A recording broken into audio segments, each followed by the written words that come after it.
welcome back. Yeah, nothing specific really.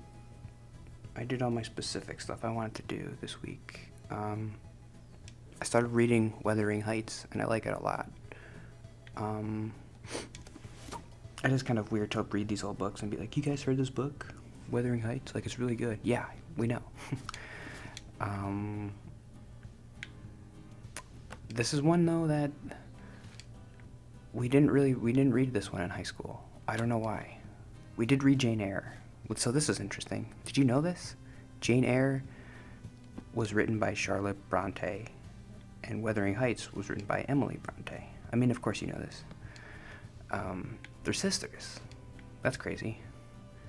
And Emily Bronte died when she was 30 from, like, tuberculosis or something. And this was her only, like, major book that she ever wrote.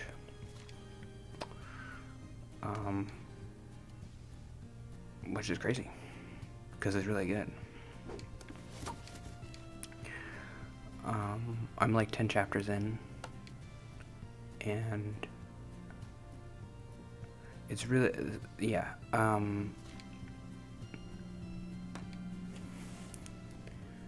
I really like the development of, kind of like Anna Karenina. In Anna Karenina, I liked the two characters, Anna and Levin, and how obviously they change over the course of the book. They get older, they have kids, they have affairs, they become... It's similar. So, Wuthering Heights is kind of mostly about this character named Heathcliff, and he grows up... he's an orphan, I think, and then he grows up in this kind of like rich family, but he's kind of an outcast. Then he falls in love with the sister of the rich family that he moves in with, but the sister marries this other guy, and so Heathcliff kind of becomes this like vengeful, evil, like horrible monster. And the way he transforms from like the way that love transforms him from like a normal person into like this wretch of a human who like wants to just destroy people's lives who have hurt him is so interesting.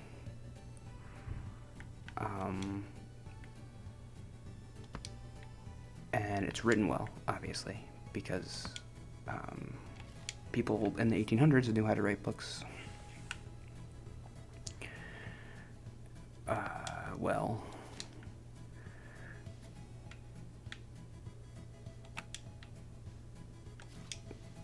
And it's good. I don't really have anything specific to say about it, just that I like it probably as much as Anna Karenina, and it's shorter than Anna Karenina, which is good.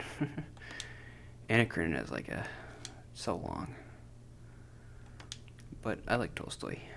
And what else is he gonna do in Russia in 1860? He's got to write a book. And he's just gonna keep writing because he's got nothing else to do. It's good. Read Wuthering Heights. It's very good. I like it. It's one of my favorites so far.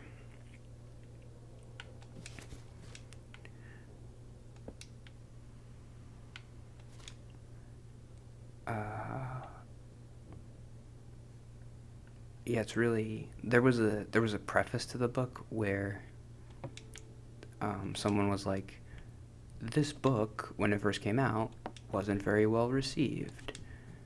And then once people found out that, like, because it was written under a pen name as a dude, the name was like Ellis something, and so everybody thought it was a man, and they were like, oh, this book is so horrible, this man is terrible, and then they realized it was a woman, and they're like, oh no, wait, it's actually kind of cool. A woman wrote this? Wait, I like this now. I kind of understand that feeling though. Because it is, I don't know, it just feels different than a woman from 19th century England would write.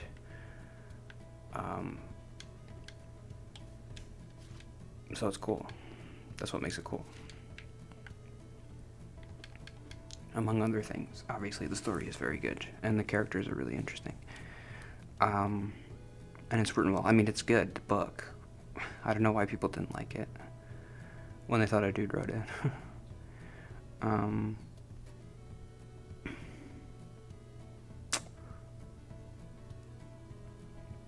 Oh, this is a topic. We'll do this one tomorrow. Okay. Well, actually, let's.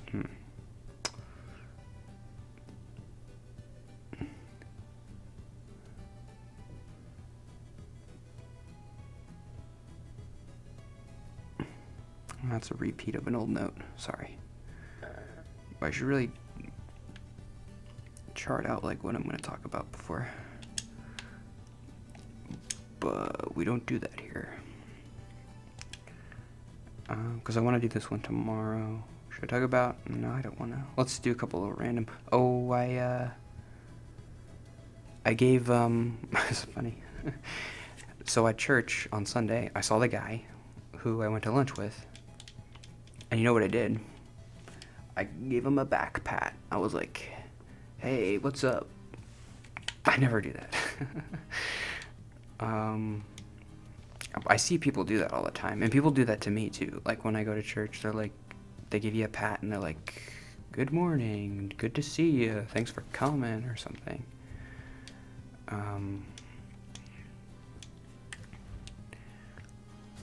I always feel like because he is like the worship leader, so I'm like, oh, he's too important for me to bother him on Sunday. He's got his stuff to do. But like, we're friends, right? We're gonna play Rocket League.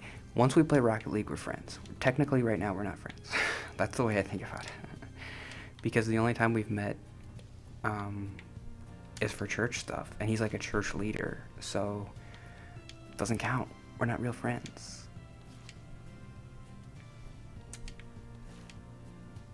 I was feeling like weird, like it's weird to just have one friend. Like I know you start with one friend, but like it's weird to just be like, oh, you're my only friend, and like he's got like a bunch of other friends. It feels embarrassing.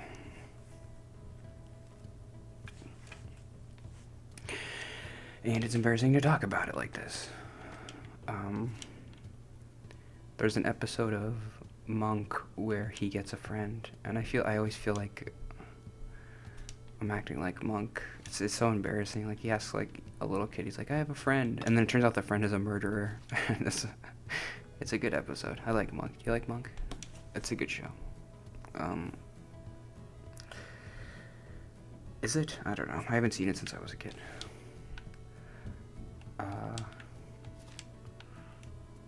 But there's an episode where he's like, he's never had a friend before, and I always connected with that a lot. I'm sure that's why I like the show, because I empathized and saw a lot of myself in Monk, I guess. Because he's like, he's very weird and he doesn't have any friends. But he's like a super smart detective. So I'm like, oh yeah, your OCD is your superpower. Your social anxiety is your superpower. You can solve crimes. I wish I could solve crimes with my social anxiety.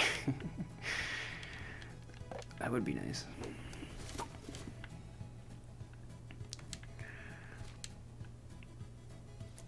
That would be funny. Oh, we should write a show about. Oh, that would be good. Because all those stupid shows are about like, okay, Monk has OCD, so like he's very observant and he can see like what other people don't see. And so he could solve all the crimes. But like how would that work for social anxiety? Like what would a social anxiety person see? It doesn't make sense. I can't do it. I wish there would. I gotta think about it more. That would be funny though. Using social anxiety to solve crimes? I don't know. That's funny.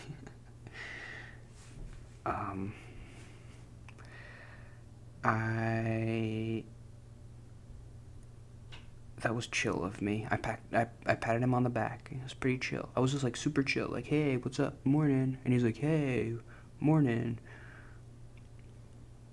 That was chill. That was dope. I called my aunt. That's a big deal, because my nonna, she's 100 years old, but she's not doing great. I'm gonna talk to my dad again and see how she's doing when I see them on Sunday. She hit her head. She's like alive, which is crazy. You think if you're 100 and you hit your head, it's like done. But she's still alive and talking and stuff. She's not in like a coma or anything. But I talked to my aunt, and I'm glad I did that. I didn't do a great job talking to her and being like supportive, like, you're doing a good job with like your mom, and you do so much for her. I wanted to be more nice and supportive, and I wasn't really.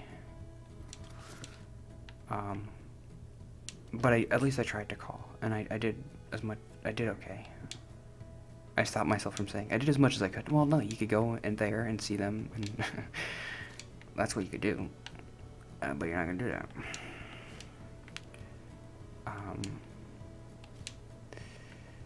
My nonna is 100, and my aunt has always lived. They live together, my aunt and my nonna.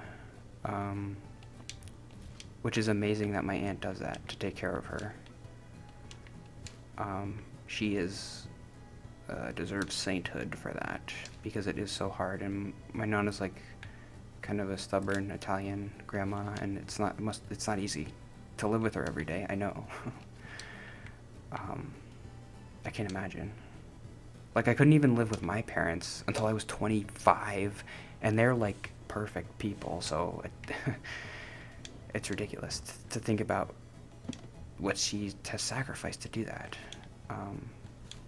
She deserves heaven to exist for all that she's done, even though it probably doesn't. But who's to say? Who's to say? Not me. I don't decide if heaven exists.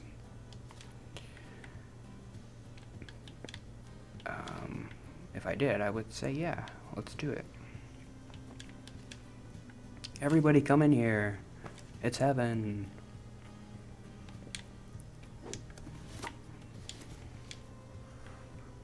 But it's probably not a thing. Okay. Oh, that's it.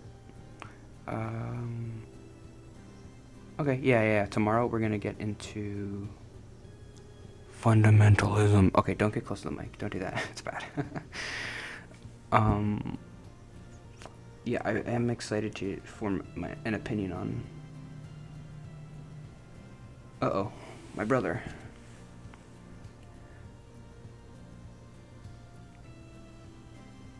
Oh no, my brother is, he's traveling, and I can't see him in October. Boom, boom, boom, boom. Wow. Okay, that's a bummer. That was gonna be my big trip. Alright, well, at least I could see my other brother. I was gonna do a trip where I go see my one brother, like October 1st or whatever, and then I go down to see my other brother, the next couple days. But now my other brother is saying, like, he just had something come up and I can't do it.